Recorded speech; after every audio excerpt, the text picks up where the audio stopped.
Lights, camera, action.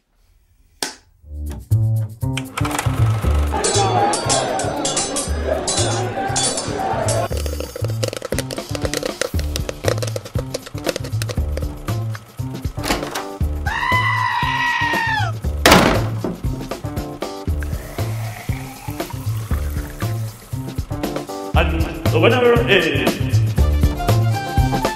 Welcome to the Oscar Reel Movie Podcast, where every week we review past Best Picture winners and current movies with Oscar buzz. I'm one of your hosts, Haley Schmidt. And I'm Matthew Schmidt.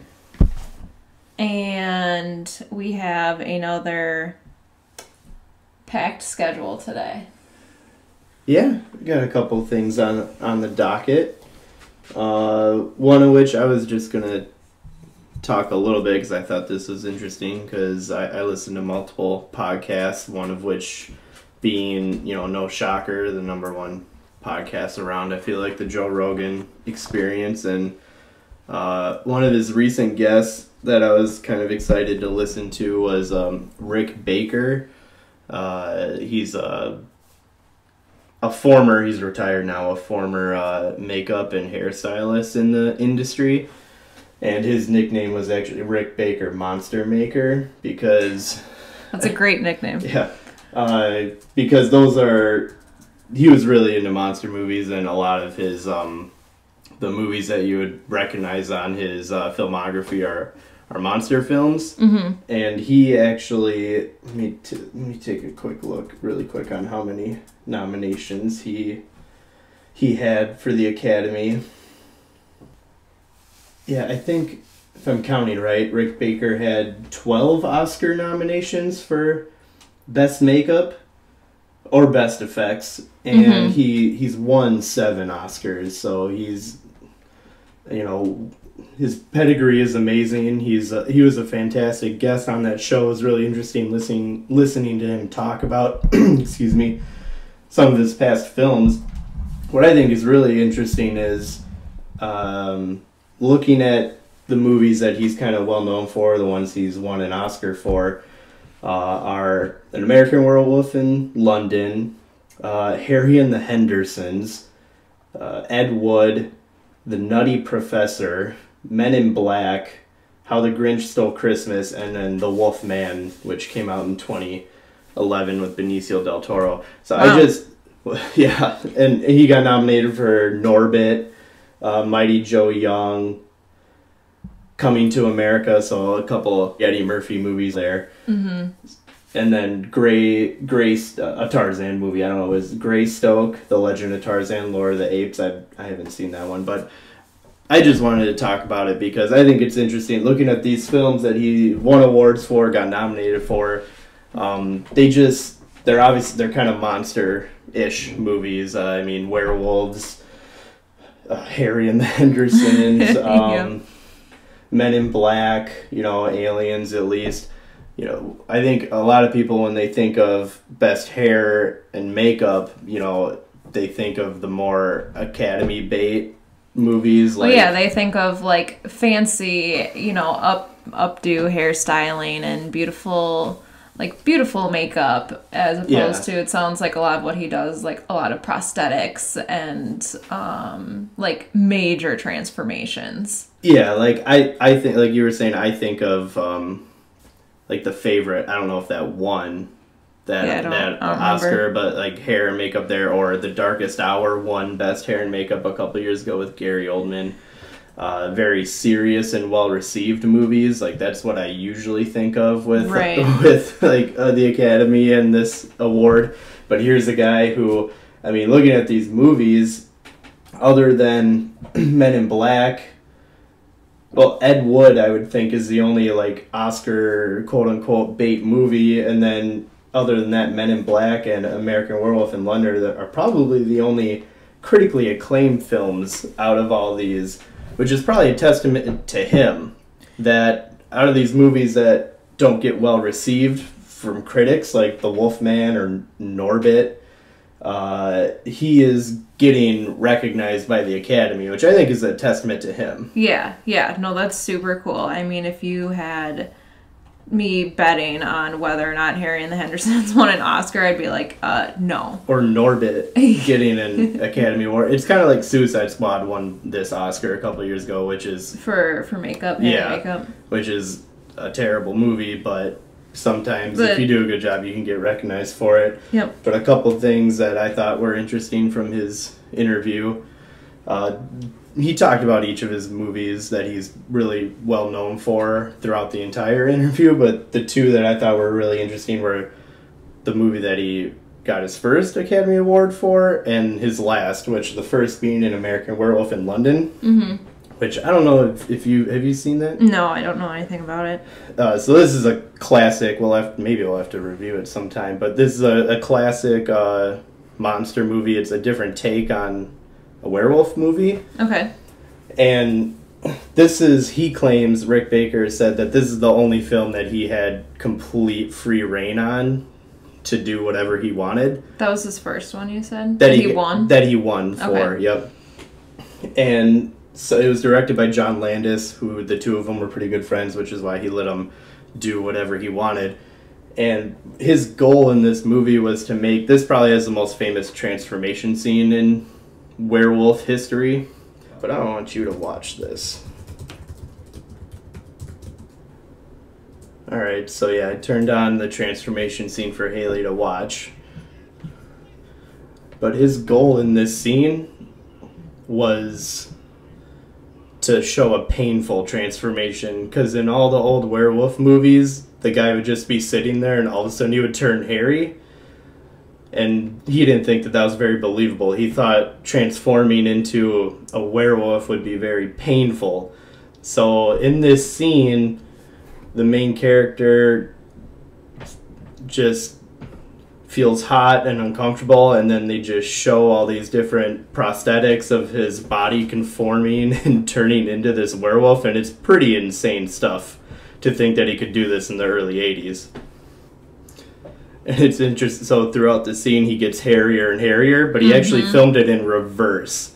He thought it would be easier to start him out hairy and then trim it down as he went. Wow. And it's done with rubber that he like pumps it with air to make it fill up, and that's how it looks like he's contorting and changing.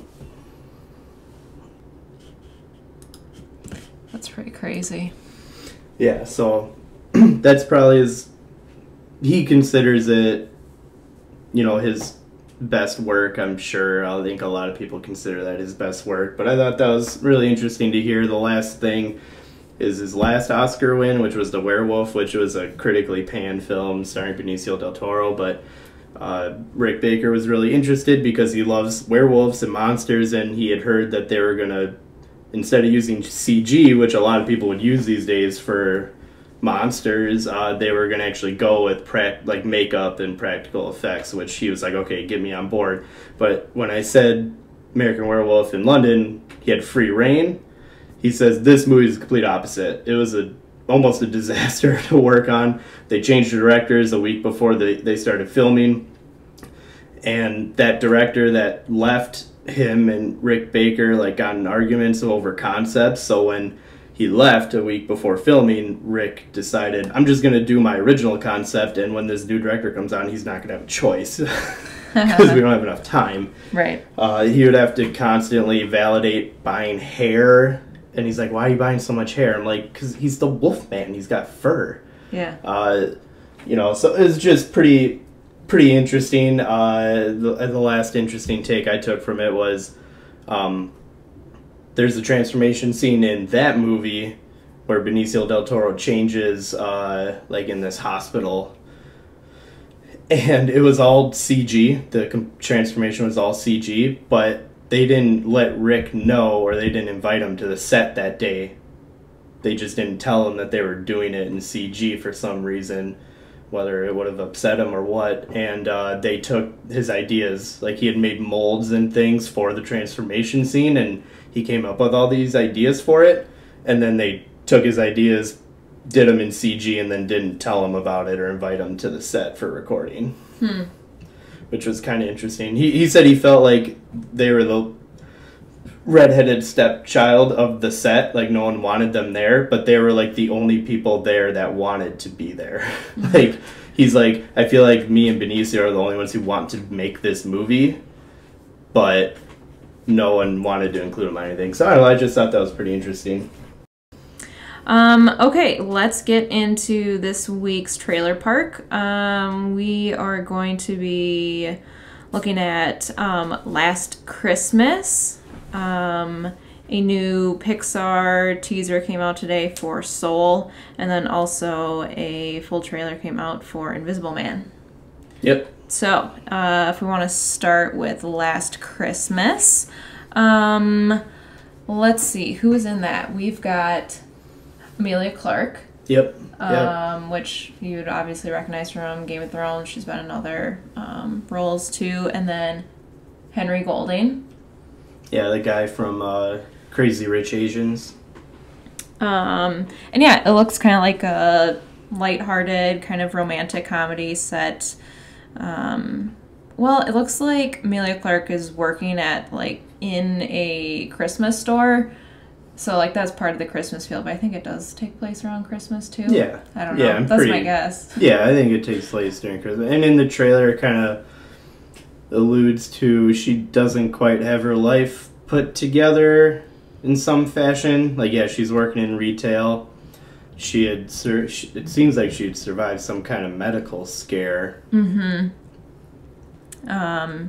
But yeah, her style and kind of her aesthetic reminds me a lot of another movie she was in called, I can't remember. I think it's You Before Me, Me Before You. I think it's You Before Me. I don't know. I haven't seen that one yet. But that's a really good movie. I really like that one. But her characters seem to have kind of similar quirky styles, kind of different personalities. Yeah. But yeah, looks like it could be a cute movie. And she meets Henry Golding, kind of like a romantic, possible romantic relationship there. Yeah. I do have a guess on what might happen in this movie if you want me to say it. Sure. So I guess quick spoiler alert, in case I'm right here and people get upset. From what I'm getting in this movie, I think Henry Golding is an angel. Ah. He isn't really there. Okay. I think a couple times in the trailer she mentions "Where were you?" She makes a couple comments that kind of alludes to the fact that he is later, pops out of nowhere. When she sees him, he pops out of nowhere. So I kind of get the feeling that he's some kind of angel trying to help get her life back together. Interesting. Well, that could be a fun little twist. I like that. Could be wrong, but that's just feelings I was getting. So yeah, cool. Okay. Let's see. Let's get into, like I mentioned, there's a new Pixar movie coming out. I think it's June of 2020. Today the first teaser dropped for the movie Soul. We've got voices from Jamie Foxx and Tina Fey are the two top billing actors on this one. What do you think? Yeah, like you said, it was a teaser. It's probably a little over a minute long, so you just get a small clipping of what it'll be about. But I think it looks good. So we talked about Onward not that long ago on here, and how we assume it'll be good because it's a Pixar movie, but we weren't getting those home run feelings with it. Yeah. This one I am. This one I watched it and I instantly felt okay, there's going to be a lot of emotion in this. This is a very Pixar movie. It reminded me a lot of Inside Out just because in the trailer, so it shows multiple characters, people in it, but it really follows this one character in particular. He's a middle-aged man, and he falls down a manhole, and then it shows his, I'm assuming, soul, going up towards heaven. So it's taking, this idea of a soul and showing it on film, kind of like in Inside Out. You have these emotions, and then they kind of, put a face on them and put them on a film. So I'm getting Inside Out kind of feelings, but even though the trailer is only a minute plus long, you're getting all these kind of life lesson mottos in it. I'm trying to think. I think he said something like, well, like one scene that stood out is when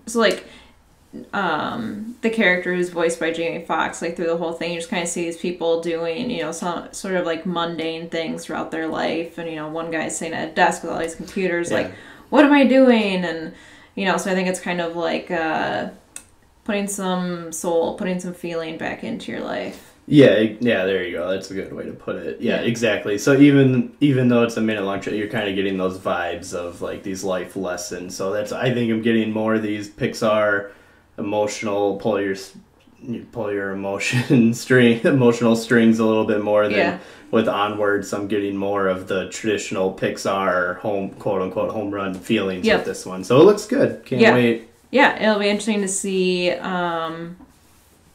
like the full length trailers that they'll drop for this one. Interesting, like what happens in the story, because it shows him like his soul, so like going up towards heaven. So what's the story after that? Is it like coping with that, like going up to heaven, or trying to get back into his body? Like it'll be interesting to see what the story is there. Yeah, for sure. And then switching gears, we have a trailer out for Invisible Man, and this is a remake, correct? In a sense, yeah. I mean, The Invisible Man is a classic monster film, like we were talking about werewolves and everything with Rick Baker. I mean, Invisible Man is a classic monster film from the 30s. They've remade that a couple times, so this is a remake in that sense, but I would call it more of like a reimagining. Right. Because... yeah, it's a good way to describe it. This is a film, it's by Blumhouse, which they make a lot of kind of B-level horror movies that make a lot of money because their budgets are always so low. But then they'll, like once or twice a year, they'll kind of hit a home run with a movie like Get Out. Oh, okay. Yeah, that's a Blumhouse. Didn't realize that. Yep. So this feels like it could be one of those home runs. I'm not saying it's going to win an Oscar or anything like that, but I think it could be really good. So, and this reimagining of The Invisible Man, I think it puts an interesting spin on it, because instead of the original story, which is a scientist who's just trying to make this formula of becoming invisible, succeeds in it, and then can't reverse it. This is more of, Elizabeth Moss stars in this as a victim of like an abusive relationship, and her husband or ex-husband, according to the trailer, like commits suicide. And so she feels like, oh, I'm finally free of this man. Like, it's tragic, but I'm finally free of this man because he was terrible to me. But in a twisted way or reimagining of this film, he is actually invisible and faked his own death. So he's this sociopath who is still tormenting her, like found a way to become invisible and is now tormenting her and making her seem insane. Like there's scenes in this trailer where she's talking to shrinks or cops or doctors saying that, how would you sound if you're saying this invisible man is tormenting me? And they're like, what are you talking about? So I think it's a really interesting and could be really good take on the Invisible Man by making him this sociopath who tortured her when they were married and is now finding a way to do it in a very different and creepy way. Mm-hmm. Yeah, and I will say, watching this trailer, I had like one of the biggest scares I've ever seen in a trailer. Like I physically Which part jumped. Was that? I heard you, but I didn't know what part it was. It was like when her and I think it was her sister, they're like in a car. So watch out for that part in the trailer when that one completely got me. So yeah, a lot of this will be a good thriller. Yeah, sure. This movie I think will kind of not rely on, but I think it could be good or bad based on how they deal with like how he figures out how to become invisible. Because another movie similar to this was Hollow Man with Kevin Bacon back in the 90s, where he's this scientist and finds a way to become invisible and then goes crazy and tortures all these people, which was interesting. But the way that he figured out how to become invisible, I thought was kind of in a lackluster way. So for this movie, an ordinary guy figuring out how to become invisible, like I think that's kind of what'll make or break the movie in a way. Mm-hmm. If it's creative, or even if they don't touch on it. Like I think sometimes not explaining things can be an effective way of doing it.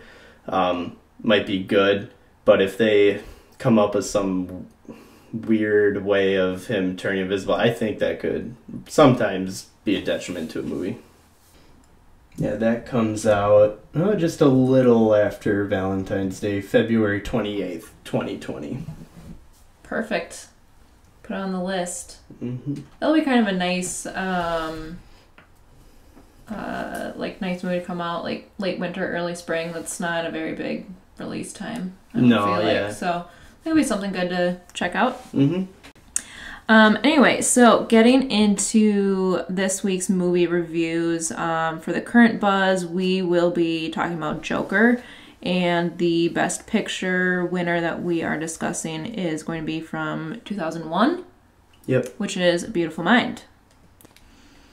Okay, so Joker. We saw this a few weeks ago now, actually when it first came out. I had not planned on seeing this movie because I did not want to see it, but we had 2 tickets, so there you go. That's what I did.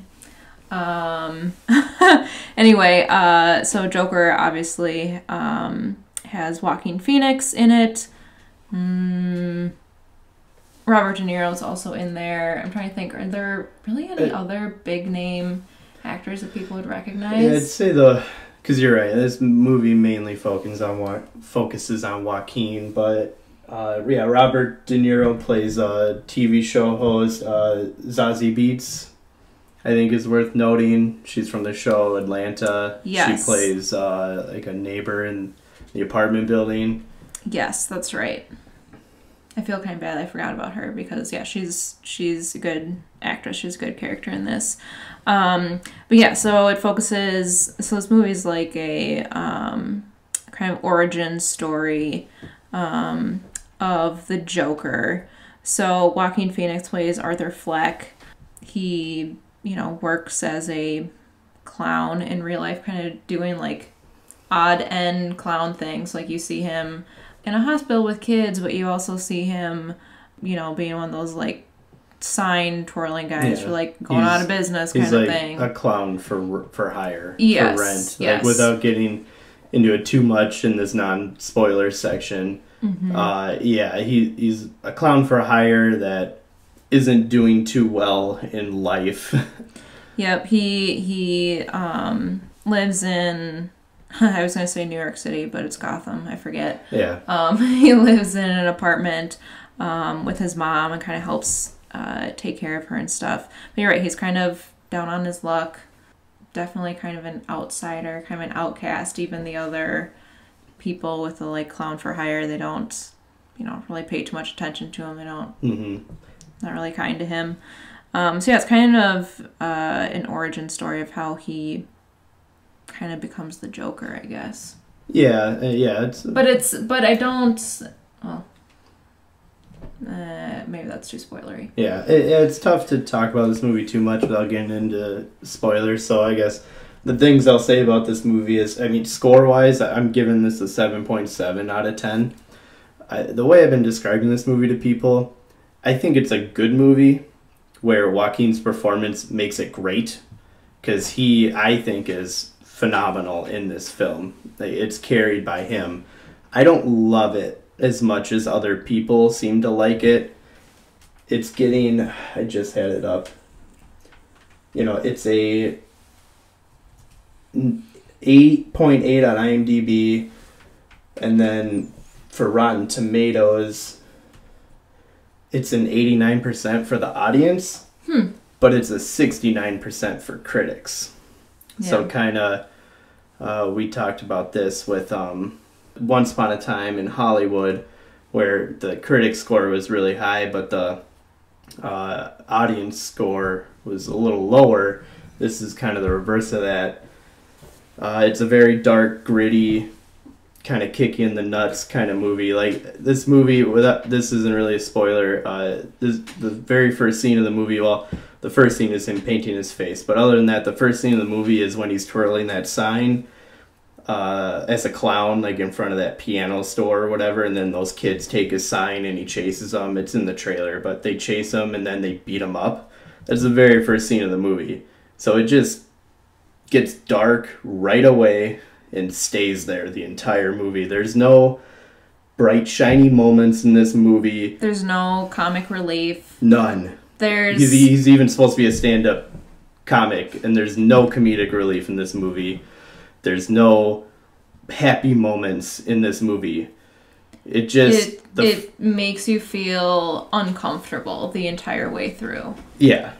I felt on edge. I felt uneasy. I felt I felt bad for him. It was just every emotion that I had was very negative. Yeah.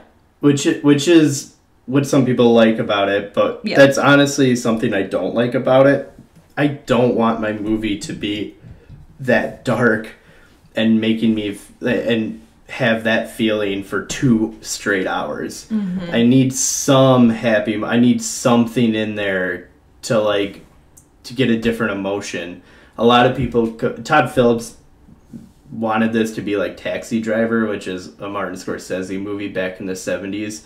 I don't know if you've seen that one. Mm-mm. So stars Robert De Niro, who's in this movie. But it's the same thing where it's about this man who slowly goes more and more crazy and gets fed up with people in New York City and then ends up shooting people in the end.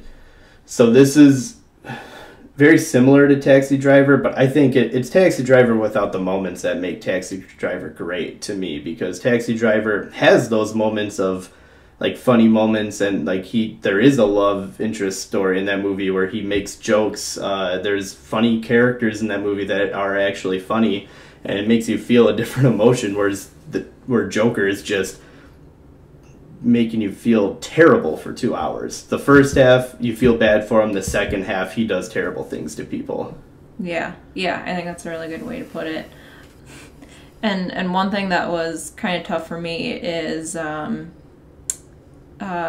went and saw this on October 3rd. So, of course, they were showing Mean Girls in the theater, and I was really just tempted to get up and go watch Mean Girls instead. Which is fine. I know, I could tell you weren't the most comfortable watching this. Oh, so it was tough. It was really tough making it through this movie. Yeah. I'll be honest. Yep. Yeah. So that's how I felt about it. I think it's good. I think plot-wise, it's an okay plot. I don't think it's anything too crazy or groundbreaking. I think some awards that they might get, honestly, I think people are saying Joaquin will hands down get a nomination for this. I don't think it's a hands down he's going to get a nomination for this, but right now I would say he would. I don't think he would win, but I think I could see him getting a Best Actor nomination for this. People are throwing a Best Picture nomination out there. I don't know about that. Yeah. It's one of those things where I would be slightly surprised if it got one, but not completely surprised just because of the money it's made. It's now the highest grossing R-rated movie in history. It passed Deadpool. Really? Yeah, it passed Deadpool 2. So the money it's making and the hype it's getting, I could possibly see a Best Picture nomination because of that, because of this momentum it's kind of getting going into the award season. But other than that Best Actor nomination, maybe cinematography, because technically speaking, this movie is beautiful. I mean, the scenes in Gotham are great. They do make it look very dark and gloomy, which is the intent. I think technically saying this movie is very sound. I just didn't like how dark the tone was for 2 straight hours. Yeah, I would agree. One thing that is probably helping it in the box office a little bit. Maybe this has nothing to do with it, but one thing that I definitely felt is, technically, just because this is about the Joker, a character from DC, it doesn't feel like a comic book movie at all. Yeah, we can talk about it now. I was going to talk about that in spoilers, actually. So we can... I don't think this is a comic book movie. Yeah. which is kind of what you're saying. Yeah. Well, I'll get more in depth with it later, but I agree with you. Mm-hmm. So, yeah, what did you say? What score did you give this? A 7.7. I'd probably give this, I don't know, a 6. Yeah. It was, I mean, it made you feel the emotions that they wanted you to feel. Which is and like great. You said, yeah, it was shot very well. Joaquin did a good job, so I'm not going to totally bash it, but it was not my movie at all. Yeah. It just, it's not my thing. It's not something I ever need to see again. So, a 6. That's probably where I would put it. I'm not surprised by that. That's very fair because you're right. They did a great job of making us feel the emotions they wanted us to feel. I just didn't agree with... I didn't want to feel that. Yeah, sure. Yeah, that's a good way to put it. I just didn't agree with them deciding that we need to feel that shitty for 2 straight hours. It's very dark and gloomy. Mm-hmm. But it's a very divisive... I feel like people love or hate it, so that you're giving it a 6, which is a lot lower than a lot of people get. I know a lot of people who just say that they loved it, they think it's a masterpiece. I know I just said... it's just divisive and people love it or hate it, and I am kind of in the middle. Yeah. But I do think that's, generally speaking, the take people are taking on this movie. Yeah. Yep. I would agree. So yeah, why don't we move along into spoilers, because this is a tough movie to talk about without getting into spoilers. So yeah, like I said, the movie starts with him getting beat up by those kids, and then it just, I guess it's not a crazy plot. Basically, you're just following him along while all these shitty things are happening to him. His mom is writing letters to Thomas Wayne. Bruce Wayne, Batman's dad, is in this. You don't know why she's writing letters to him other than knowing that she used to work for Thomas Wayne, and he always has this motto of, like, all of my employees, even ex-employees, are family. So she used to be like a maid in his estate or something, and writes letters to him. But yeah, Arthur Fleck works as a clown. It takes place kind of in the 80s, and the fellow employees don't really treat him that well. One of them gives him a gun, which he brings into a kid's hospital and accidentally drops it in front of them, and then gets fired from his clown job. Mm-hmm. And I think it's after that is when he's on the subway going home, and there's these like Wall Street level type, like yuppie 20-some-year-old kids. They're picking on this woman on the subway, and then they see Arthur Fleck. And I guess one thing to note in this that I did like. The Joker laugh, I mean, it's creepy. It's very creepy. But I kind of like that they made it something that he can't control. It's like a condition, mental illness, or a condition. Because one of the opening scenes, he's like on a city bus, and there's a woman and her like young child sitting in front of him, and he kind of does something to try to entertain the kid. Making the kid laugh. Yeah. And, the woman instantly just feels kind of uncomfortable by him. And so he starts laughing uncontrollably. This very creepy, high-pitched tone, if you've seen any of the trailers. And, then she really gets freaked out. And he kind of shows her this card that says, like, I have a condition where I laugh in, like, not normal circumstance, like it is something like that. He just will laugh uncontrollably. So I thought that was interesting. I actually thought that was a cool take on the laugh, that it was a condition he can't control. Yeah. So he starts laughing on the subway with those Wall Street kids, and so they start picking on him and they start beating him up, and he takes out the gun that he got from that coworker of his and shoots them. And that kills all 3 of them. And it's one of those things where at first you're kind of like, that kind of could be self-defense, but on the third one, he like chases him down and brutally takes him out. And that's when it turns into, the first half is you feeling bad for Arthur Fleck, and then after he kills these guys, that's when it's like, that's his release. And you feel that right afterwards, there's this weird, creepy dancing scene where he goes into the bathroom to like hide for a little bit, and he starts dancing. And from that point on, he kind of feels that freedom to, start killing people who are treating him badly. So after that,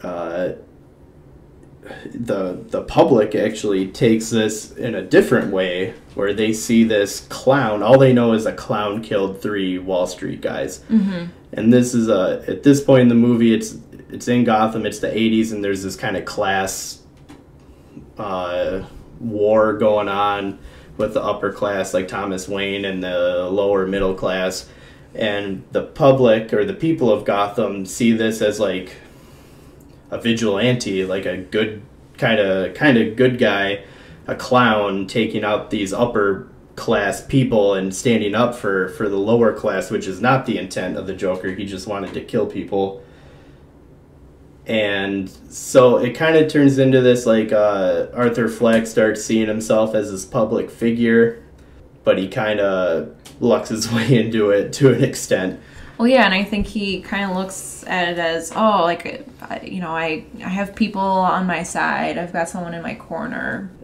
So throughout the movie, that's kind of something going on in the background, that the public kind of view this clown as this vigilante hero for the lower class. Meanwhile, Arthur Fleck is trying to take care of his mom, who's sick, and then she ends up having to go to the hospital, and he opens one of the letters that she writes to Thomas Wayne all the time, and it basically says that Joaquin's Phoenix is the son of Thomas Wayne. So now you have this, is the Joker, are they trying to turn the Joker and Batman into brothers? Like, what's going on here? So he goes to confront Thomas Wayne about it. You see little Bruce Wayne, like kid Bruce Wayne. And that's when you find out he does end up meeting Thomas Wayne and talking to him. And that's when you find out that Arthur Fleck's mom is just mentally unstable. He's not the son of Thomas Wayne. She is just delusional.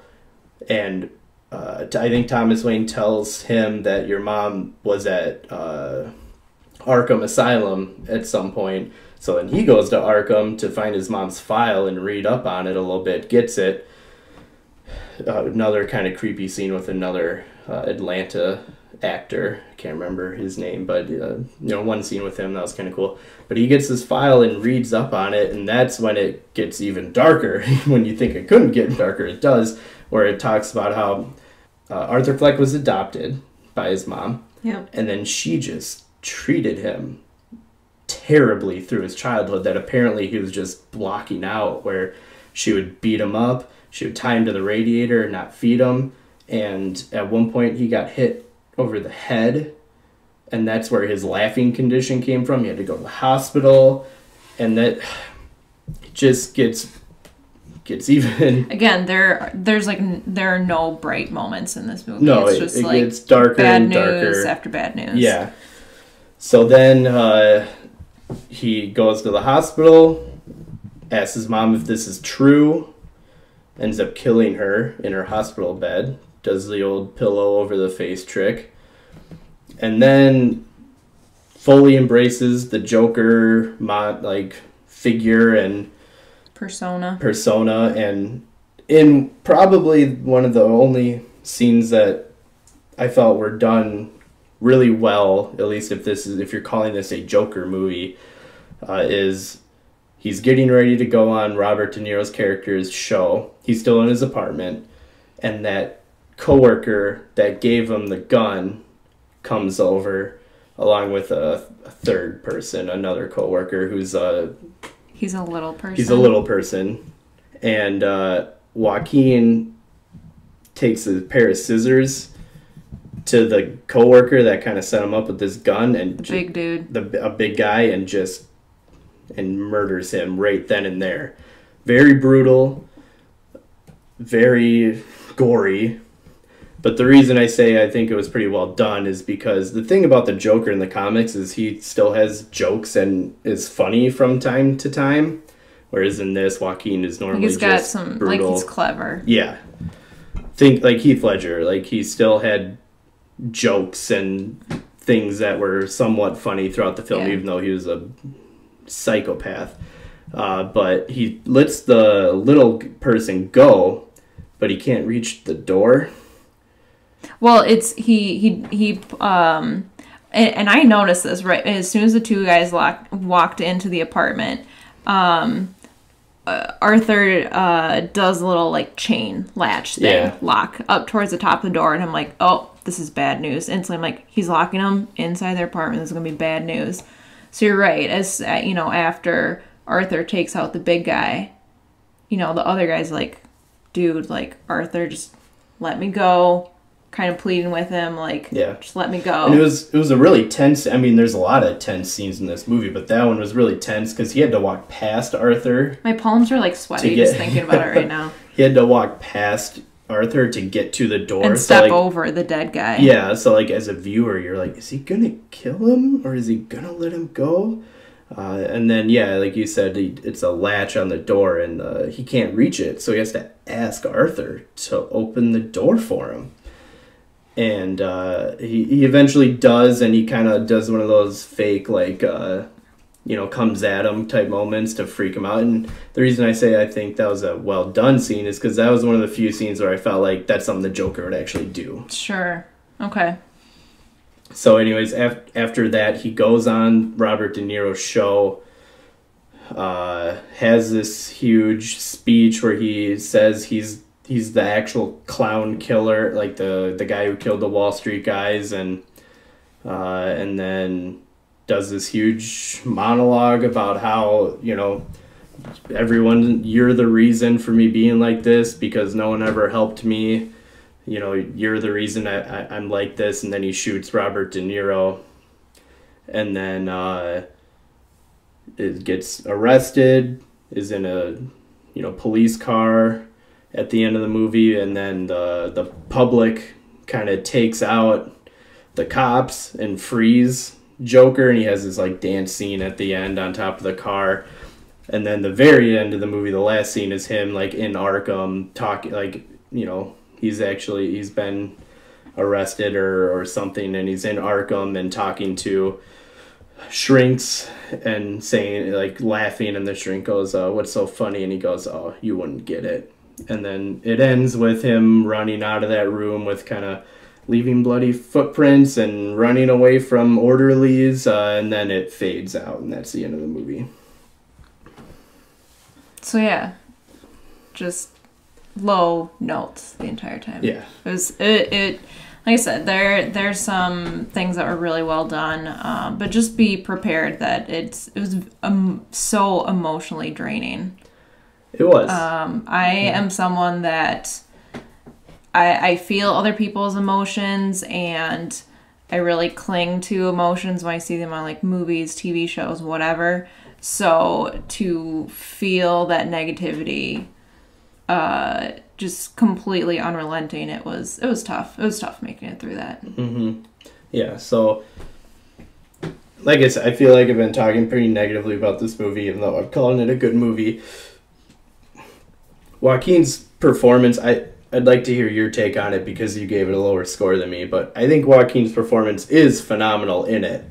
He's not my favorite Joker, but I do think there were moments in this movie where I'm watching it and I forget it's Joaquin. Like, I'm like, that's Arthur Fleck. Mm-hmm. Like, he was totally submerged himself into this role. So I do think he is phenomenal in it. Yeah. One thing, we kind of go through like our likes and dislikes of the movies. One thing that I disliked is, obviously Joaquin completely transformed for this movie. Sometimes actors will gain or lose weight for their role, and Joaquin lost a ton of weight for this movie.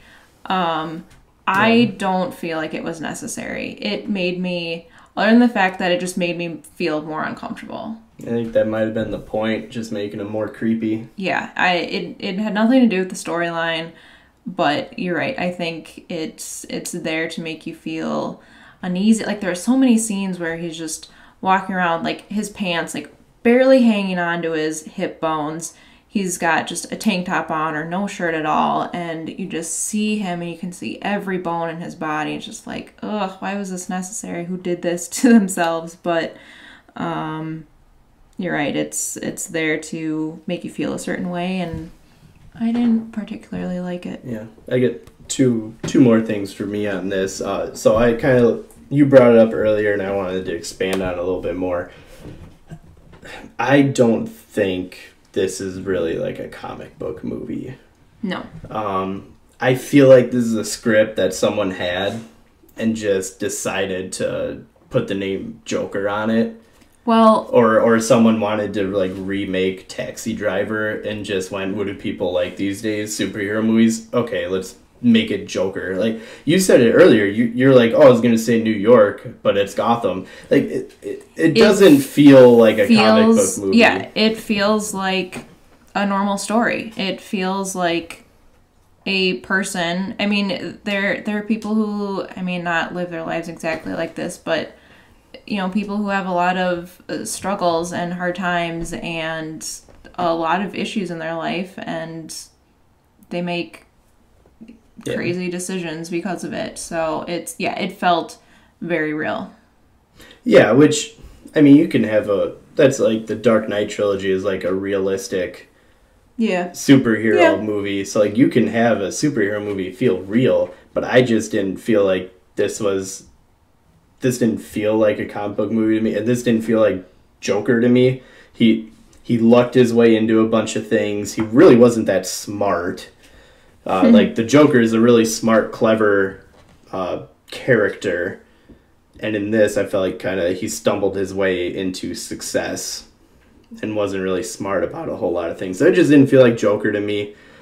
Another thing I wanted to, I guess, talk about is the ending, because they do leave it kind of open-ended. I mean, this is a movie that kind of, you know, it kind of balances between reality and fantasy. Mm-hmm. Like early in the movie, you realize that there are a lot of dream sequences in this because it shows Arthur Fleck in the audience at Robert De Niro's show, and you know he's applauding, and then he brings them out. Like and it turns out to be a dream sequence. And we mentioned Zazie Beetz in this movie. She becomes like a love interest for Joaquin. Like she lives in the apartment building with him, and she's with him throughout some of these horrific moments, and she's there during the stand-up cheering him on and everything. And now you're probably sitting there going, oh, I thought you said there isn't a love interest story in this movie. Well, it turns out he imagined, not her because she's an actual person, but he imagined his relationship with her. They reveal in the end that she was never with him throughout the movie other than the first scene where they meet, and he imagined this relationship with her. So the ending, it kind of leaves it open-ended with, did all this really happen? Did this movie happen? Or was this all things that he thought of in his head? And then that's why at the end of the movie he's in Arkham and they ask, oh, what's so funny? And he goes, you wouldn't get it. Like, is this movie the joke? Yeah. Did this movie actually happen? Mm-hmm, mm-hmm. What do you think? It's, I don't know. I mean, it's something that, clearly he could have just imagined up all of this stuff. But I mean, that's, pretty graphic detail come up with all this stuff. So, I mean, obviously through the whole movie, I'm thinking, wow, okay, this is real. This is what's happening. This is his life. You're right. I mean, there are dream sequences in the middle, but we figure out that those are not true to form. Mm-hmm. But yeah, I don't know. I had read some articles, heard some, like, whenever he's dancing, it's supposed to be fantasy. I don't know if that's true or not. We've only seen this once, so I haven't gone back to watch it again. I don't know if I will. I don't know if I need to see it again, but I had heard somewhere that when his makeup is perfect, that's not real. And at the end of the movie, when he's on the show, his makeup is perfect, even though the scene before he had been crying or something and messed up his makeup. Yes. And then at the end when he's in the police car, it's messed up again. Yep. So I think it's a little bit of both. I think some things in this movie didn't happen, but I think some of it did. Okay. That's fair enough. Yep. One last thing I didn't love about this movie, his monologue, his big speech at the end when he's on Robert De Niro's show. Yeah. I didn't love it. I felt like it kind of beat you over the head with like what some people think the big point of this movie is, which is like mental illness in society, and how if it goes unchecked, you know, something like this could happen. I think we kind of got that. Yeah. It was pretty clear that was the message. Very obvious message. And then at the end, they had this, he went on this huge speech where he basically just flat out said that, where he's like, I have a mental illness, and because you didn't treat me well, I'm like this.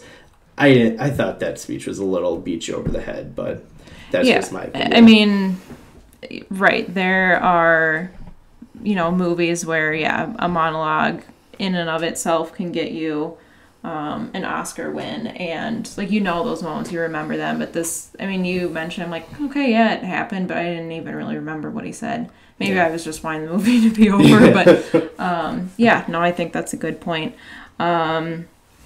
So does that wrap it up for the Joker?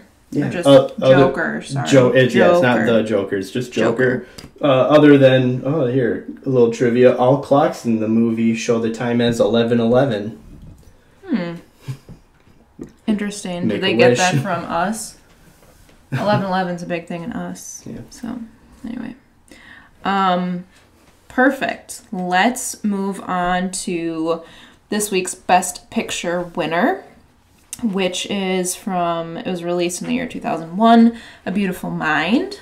Directed by Ron Howard. It stars Russell Crowe, Jennifer Connelly, Ed Harris, Paul Bettany, just to name a few. It's kind of the part of the life story of John Nash, who is a brilliant mathematician and economist. It kind of starts with him, if I remember correctly, a student at Princeton, and kind of walks through some of his time at Princeton. He meets his wife there, who is played by Jennifer Connelly. Yeah, I'm trying to remember. I don't know if she was there. So, like, because I basically think of this movie in 3 parts. Okay. It starts out with him as, I think, like a graduate level type student at Princeton. He's there to teach, like assist in teaching, but then also try to write a paper or come up with this original idea, as he says throughout the film, to make himself matter in life. He's got these so-called friends that he hangs out with, but they kind of pick on him a little bit because he's a little different, right? He doesn't have quite the social skills as them, but he still hangs out with them to a certain extent. And then it turns out he has this roommate in Paul Bettany who ends up being his best friend. They have a great chemistry together. I like the two of them, in all their scenes together. They're really good together. I like the two of them. So the first part of this film is him just basically trying to think of this original idea. He doesn't know what it is. He's always hanging out in libraries trying to find mathematical formulas to explain things, even weird things like a mugging. Like, he watched a woman get mugged and tried finding a formula behind the pattern of it. Well, and I think a popular scene too is he's at the bar with his buddies. Yeah. And he kind of uses mathematics, he tries to apply it to the best method for picking up a girl at the bar, And that's the scene where he comes up with his original idea, because throughout the film they quote, I think it's Adam Smith, who says, who is some master of economics, who says, basically, just look out for yourself, and that is the best outcome. So they're always kind of going for the best looking girl, they're all fighting for the same woman. And that's the scene where Russell Crowe comes up with his original idea, which is, it's not always best for you to just look out for yourself, because we'll all cancel each other out. But if we all not go for her and go for her friends, then it all works out for us. So yeah, that's his original idea. It's kind of going against Adam Smith, which has been the standard in economics at that point for a while. But his paper is revolutionary. Basically, they say that you can have any program that you want to, see over that you want. And he picks the one, I think it's something with the Pentagon. I can't fully remember. Anyways, he picks this program that Josh Lucas is in this film that's kind of his rival throughout it, that Josh Lucas's character wanted. So then the movie jumps to like 5 years later when he's like working kind of at the Pentagon, and that's when he meets Alicia, Jennifer Connelly's character, because he has to teach. Part of this program he has to teach, so he's like her teacher. Right. Yes. Okay. But yeah, so it's kind of the story, like I said, of him, working through like his ideas. He's appointed at MIT. That's like the program he picks is MIT. So Gotcha. FYI. Okay. So yeah, it's kind of the story of him, with like his mathematics work and, also his personal relationship with Jennifer Connelly, and, they kind of go through some ups and downs. So he meets her, they get married, they have a kid together. Paul Bettany pops up every once in a while. He has his niece is with him every so often, and then the movie takes a turn when Ed Harris comes into picture, and he kind of works for Big Brother or the government, and he recruits John to be a code breaker for him against like the Soviets. So he starts looking at magazines, trying to break codes, and kind of gets obsessed with it. Yeah, that's right, because Ed Harris tells him, like, hey, all of the, like, newspapers and magazines and, like, other print ads, there are secret codes and all of this. But yeah, so he kind of has him doing, like, code breaking, like, on site, like, hey, here, we have some codes, like, can you help us, like, solve these for us? And he was just a genius, just brilliant. Yeah. He's the best code breaker.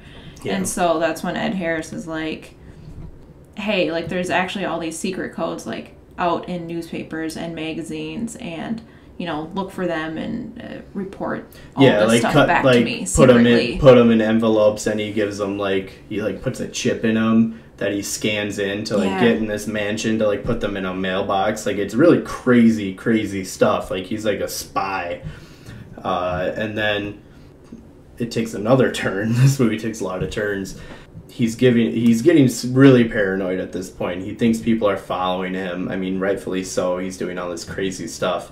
And he keeps seeing Christopher Plummer's character pop up every once in a while. And he thinks he's a Russian, spy coming to get him. And he runs away from him, and Christopher Plummer's character captures him.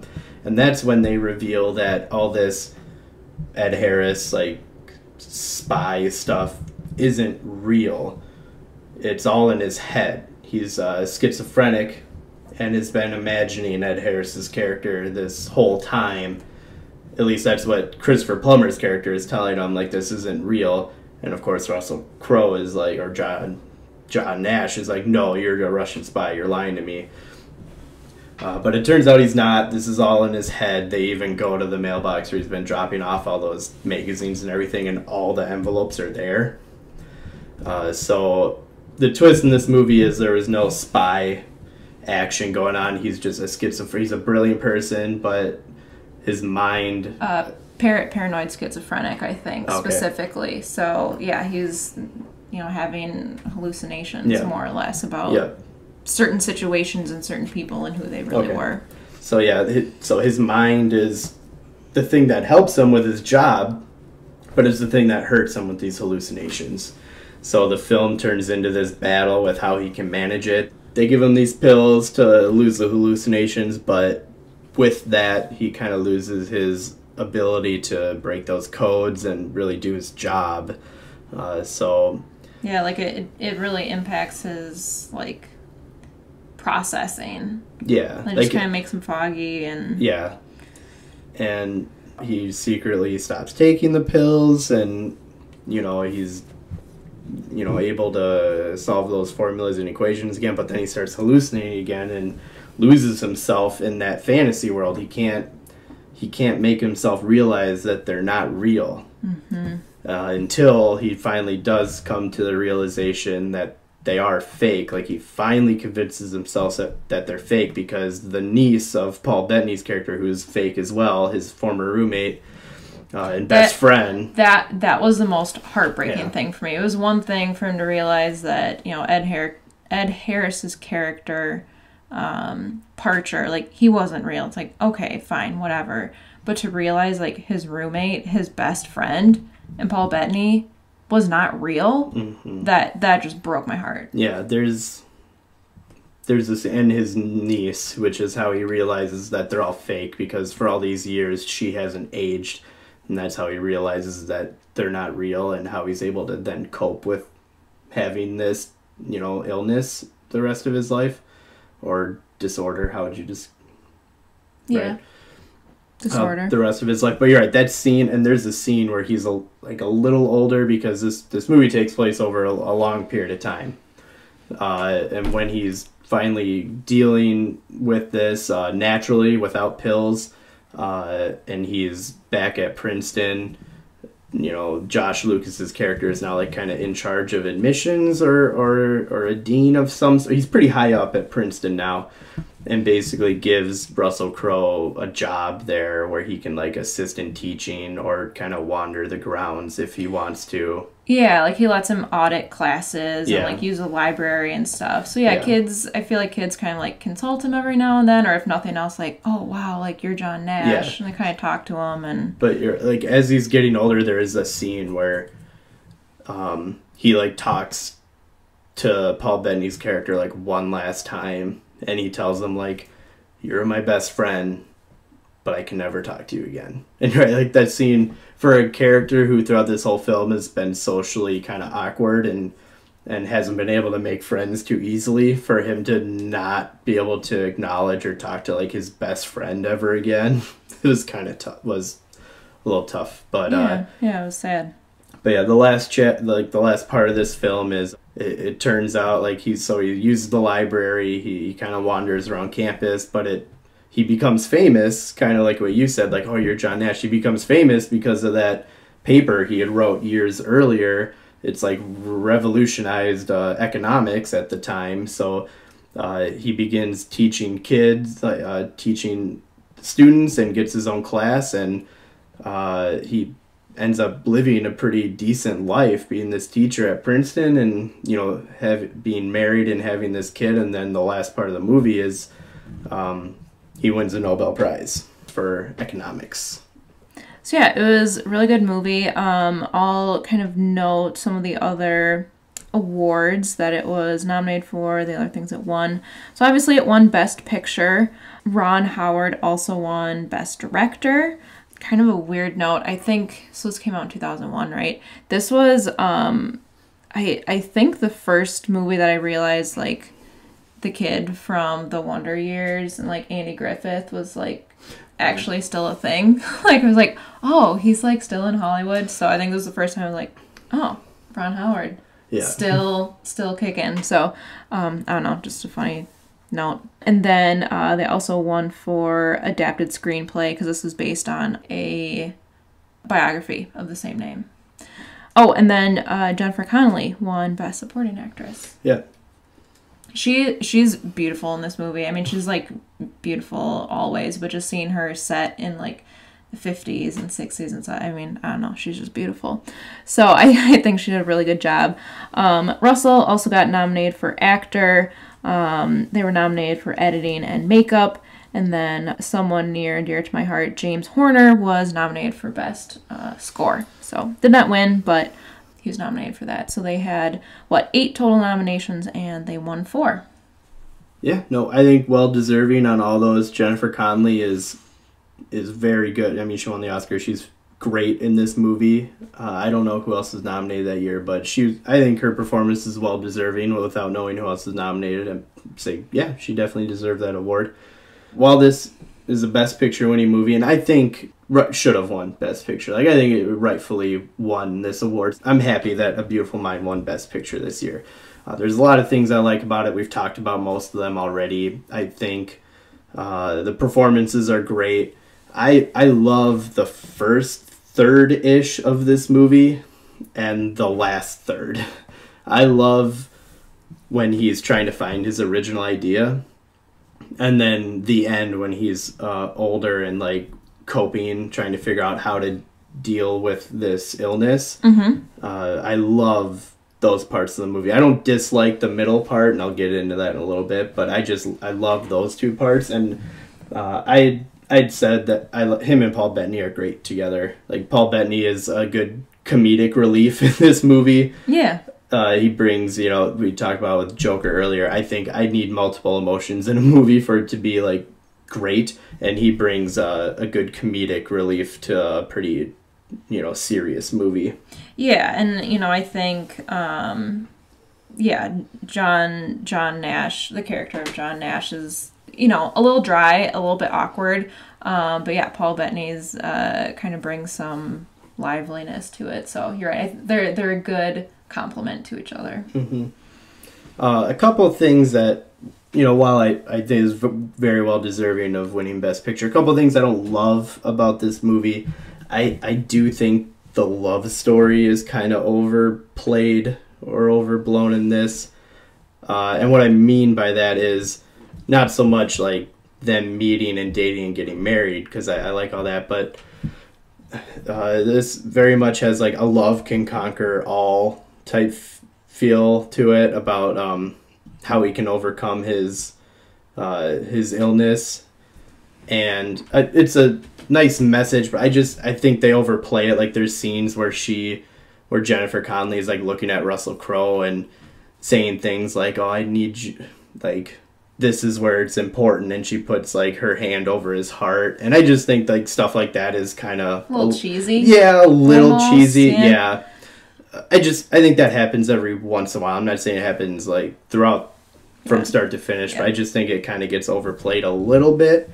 I kind of mentioned how I love the first and third part of this movie. The middle part, when he is doing the whole spy stuff and then realizes that it's all fake, I think is interesting and probably makes the movie more interesting. Yeah, I mean, it's the most thrilling. It has the most action. You're right. No, you're right. And I think that, you know, you probably need that in the movie, but I love the first and third part of the movie because it's more, you're connecting with him. Like, it's more personal. I don't know, I'm not describing it well, but like him trying to find his original idea was really interesting to me for some reason. I really liked it. And him, you know, trying to cope with the hallucinations and finding this like little niche in teaching and waiting to know, like, that was more interesting to me. Yeah, well, it's someone trying to find their place. Yeah. So yeah, and I get it. And it's funny you mentioned that it was more thrilling in the middle. I heard an interview with Brian Grazer, who's a producer on this film. Excuse me. And he talked about this movie, and he talked about how like a lot of that was overdone because when him and Ron got the original script and movie, it didn't have like dramatic things or thrilling things in the movie. Yeah. So they had to add a lot of that stuff in to quote unquote Hollywood it up a little bit. Sure. So I think you can kind of tell that stuff was done that way.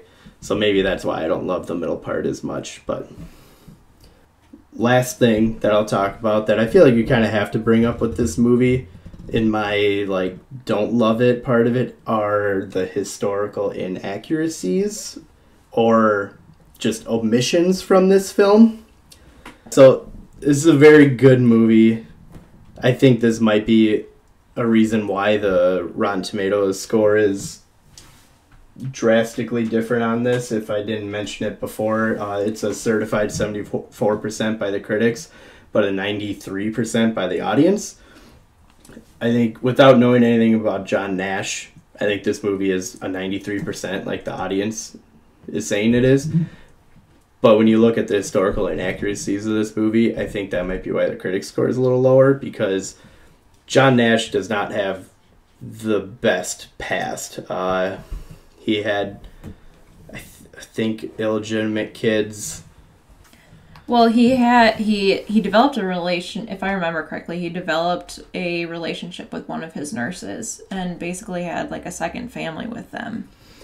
Yeah, that sounds right. One thing they don't really bring up in the movie either is him and Alicia, who's Jennifer Connelly's character, his wife, they get divorced pretty early on in his, like, when he realizes that he's paranoid schizophrenic. and they don't bring that up in the movie. They just stay married and have this whole love conquers all aspect of it, when in real life they get divorced. And I think he still lived in the house with her, like in the basement, because it was the only like familiar space for him, and she was willing to let that happen. But that isn't addressed in the movie. I think they do end up getting remarried later on in life. Yeah, and when I was kind of doing some research about this movie, like the filmmakers have said, like, we didn't intend for this to be like a literal representation. So, it's one of those things, like when things are based on a real life story, not everything is going to be 100% accurate. No, you're right. And I think you just gotta like toe the line between completely changing history to Hollywood it up. It's a tough line to toe, because you want to make a good movie, and if you show everything about John Nash, then you're not really going to be rooting for this guy throughout the movie. Yeah, that's true. But I just thought that was something worth bringing up, that one of the few criticisms of this movie are a lot of those historical inaccuracies about it. Okay, so that wraps up our review of A Beautiful Mind from 2001. Anything else before we want to get into 6 Degrees? Yeah, so I always like bringing up some of the other Best Picture nominees of the year, and I already stated, like, I think this should have won Best Picture just solely on, like, if you just look at the movie. Some of the other nominees were Gosford Park, which is kind of a whodunit. It's like a murder mystery that's set in the 30s. In the Bedroom, which is a movie about two parents where their only son brings an older girlfriend to visit them, who's played by Marissa Tomei, and then her ex-husband murders their son, and it's kind of them mourning that, or like kind of dealing with his death. Lord of the Rings, Fellowship of the Ring. That's the first one, yep. Right? It's the first one, which if I didn't know that Return of the King would eventually win Best Picture, I would maybe say Lord of the Rings should have, Fellowship should have won, but, Peter Jackson got his a couple years later, so I won't complain. And then Moulin Rouge, which I haven't seen. And I haven't seen In the Bedroom. I've seen Gosford Park. I saw it back in high school, which I remember being a little bored with it, but that could have just been me in high school, where if it isn't holding my attention long enough, I kind of lose line of the plot. And obviously I've seen Lord of the Rings, Fellowship of the Ring. I know you haven't, but I haven't seen any of those other movies. We'll get to those at some point. So as far as I know, this was a good winner for Best Picture. Yeah, yep. So I agree with The Beautiful Mind winning Best Picture. Really just a couple other things to note. I think Russell Crowe should have won Best Actor for this movie. Mm-hmm. That's my biggest award gripe with this season. Who else was nominated for Best, or who won Best Actor? So Denzel Washington won for Training Day. Okay. Which is a great movie. Mm-hmm. He is really good in it. It's the first time he really plays a villain, which is a lot of people say maybe why he won Best Actor, because it was a different role for him. He plays a dirty cop, where Ethan Hawke plays a trainee of his, and Ethan Hawke is phenomenal in it too. A lot of people also say Denzel won as we kind of screwed you a couple of years earlier, so here you go. Because a lot of people thought he should have won for The Hurricane in '99, where he plays a boxer who gets falsely arrested for murder. So Denzel won for Training Day. I think he's great in it. I think Russell Crowe is hands down better, though. Just everything he has to deal with in this movie, the different emotions he has, and the story arc, the character arc that he goes through with this film, I think... Tough accent. What was it? Tough accent. I'm always impressed at how actors can do such good accents. Yeah.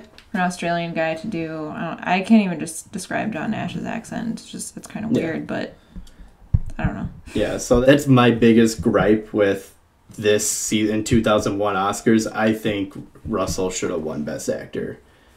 Other nominees that year, Sean Penn for I Am Sam. Will Smith got his first Oscar nomination for Ali, which is pretty cool. A couple other things to note. Halle Berry, this is the year that she won Best Actress. She became the first African-American woman to win Best Actress. That was a big moment. That was for Monsters Ball.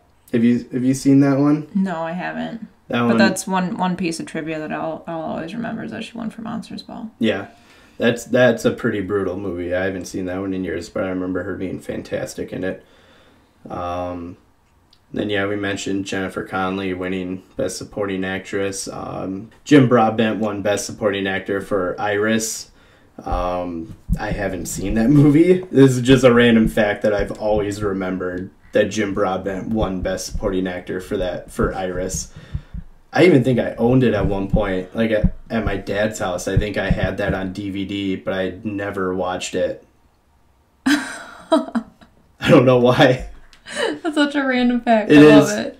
Yeah, I don't know. I just always remember that he won the Oscar for Best Supporting Actor for that year. Anyways. Yeah. Matt knows Best Picture winner, Best Actor, Actress, Supporting Actor, Actress for like pretty much every year. Director. You know, like the big five. I know all the Best Picture winners from like 1940 till now, and I know most of the acting ones. Like memorized. Yeah. I know at least the acting ones from like the 90s till now, but I know most of them from before that too. Crazy stuff. Mm-hmm. All right. Cool. Let's get into 6 Degrees. Yeah, so the thing, we always try to connect the two movies we review. Yep. Which today is Joker and A Beautiful Mind. Mm-hmm. I'm just saying it right now. We are not allowed to use Joaquin Phoenix or Russell Crowe. Otherwise, this is done in one move. And that move being the previous year's Best Picture winner, Gladiator. Oh, gosh. Well, podcast could be over right now. Boom. Gladiator. Done. But you're right. We try to get it in as few moves as possible, but it's also about trying to just come up with the best, like a fun path. So yeah, I like talking about random movies. Yep. So okay, so we gotta pick different actors. Yeah, do you want to do the actors or the movies? I'll do the actors. Is that what I've been doing? I've been doing the movies. Yeah, I'll do the actors this time. Okay. So which one... Well, I guess I'll pick which one we start with then. I'll pick the movie. We'll start with Joker. Okay. I'll say Robert De Niro. Mm-hmm. Okay. And then we have to get to Beautiful Mind. Yes. Deer Hunter. Ooh, Deer Hunter. My favorite, Meryl Streep. I don't know if I could kind of end this right now, but I don't know if you get it, so I'm not going to say it. Okay. We'll go with Kramer versus Kramer. Oh, I love that movie too. We'll have to go with Dustin Hoffman. I'll go with... Oh, crap. What was it? We watched it on Netflix not that long ago. The Merowitz Stories. Oh, gosh. The Meyerowitz Stories, maybe. Is Ben Stiller in that? I think Ben Stiller's in that. Yeah. Okay, I'm going with Ben Stiller. We used Ben Stiller last week. Let's see if we can come up with different movies that we didn't use last week. Tropic Thunder. Oh my god, Tropic Thunder. Okay, Tropic Thunder had an Academy Award nominee in Robert Downey Jr. Iron Man. Okay, I'll say Paul Bettany. He does the voice of Jarvis. Yep. There you go. And then Master and Commander. No, I'm just kidding. Beautiful Mind. So there we go. All right. Probably could have ended it. I know we could have just done Gladiator. The one I was thinking of with Meryl is Have you ever seen The Hours? No, I haven't. 2002. Ed Harris is in that. Yeah, I would not have known that. Cool, there you go. That's how you get from Joker to A Beautiful Mind. Without using Gladiator. Awesome. So, I think that wraps us up for this week's Oscar Reel Movie Podcast. It was a good podcast, and everyone go see a movie this weekend. See ya.